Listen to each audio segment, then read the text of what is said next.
এই Facebook, TikTok তারা তাদের যে প্রাইভেসি সেটিংস কিংবা পলিসি গাইডলাইন যেগুলো দিয়ে রাখে, এগুলো একেবারেই তারা নিজেরাই মানে না।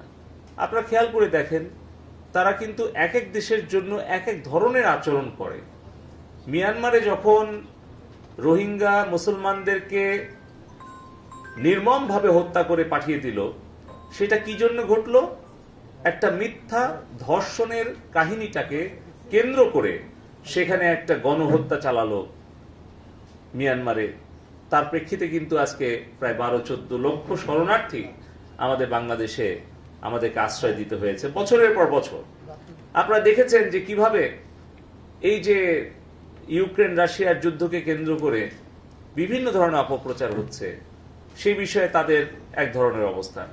আপনারা দেখছেন যে যখন ইসরায়েল এই ফিলিস্তিনিদের উপরে অমানবিক হামলা এবং যে হত্যাযজ্ঞ চালাচ্ছে নিরীহ নারী শিশুদের উপরে, সেখানে এই ফেসবুক বা অন্যান্য যেগুলো সোশ্যাল মিডিয়া প্ল্যাটফর্ম আছে তাদের ভূমিকাটা কি?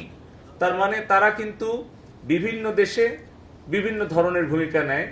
অথচ আমরা দেখছি যে আমাদের এখানে যখন র্যাবের গাড়ি ভাঙচুর করছে, পুলিশের গাড়ি ভাঙচুর করছে, পুলিশকে প্রকাশ্যে সন্ত্রাসীরা হত্যা করছে, সেই ছবিগুলো ভিডিওগুলো ছড়িয়ে দিয়ে আর উস্কানিকে ছড়িয়ে দেওয়া হচ্ছে, অথচ সেগুলো ব্লক করা হচ্ছে না।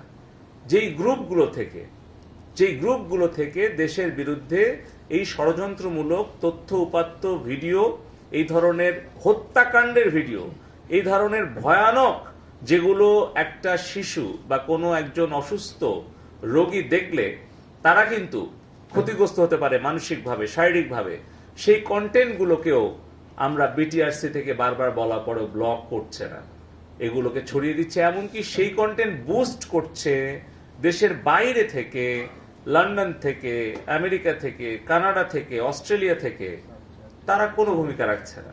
তারা ওই বুস্টিং এর পয়সা পাচ্ছে, হাজার হাজার লক্ষ লক্ষ ডলার তারা আয় করছে, আর আমার দেশের জনগণ জীবন দিচ্ছে। কাজের স্পিডও আগের চেয়ে অনেক কমে গিয়েছে। আগে যে স্পিডে কাজ করতে পারতাম সেই স্পিডে কাজ আমরা করতে পারছি না। এদিকে ইন্টারনেট না থাকায় ব্যবসায়ীরা ক্ষতির মুখে পড়েছে। ব্যবসায়ীরা বলেছেন, আর্থিকভাবে আপাতত কয়েকদিনের ক্ষতির হিসাব করা গেলেও দীর্ঘস্থায়ী যে ক্ষতি হয়ে যাচ্ছে সেটির প্রভাব মারাত্মক। কারণ বিদেশি ক্লায়েন্টরা চুক্তি অনুযায়ী কাজ না পেলে অর্ডার বাতিল করে দেবে, একই সাথে নেতিবাচক রিভিউ দেবে, যার কারণে সংশ্লিষ্ট কোম্পানি ফ্রিল্যান্সারের পরবর্তী নতুন ক্লায়েন্টের কাজ পেতে অসুবিধা হবে।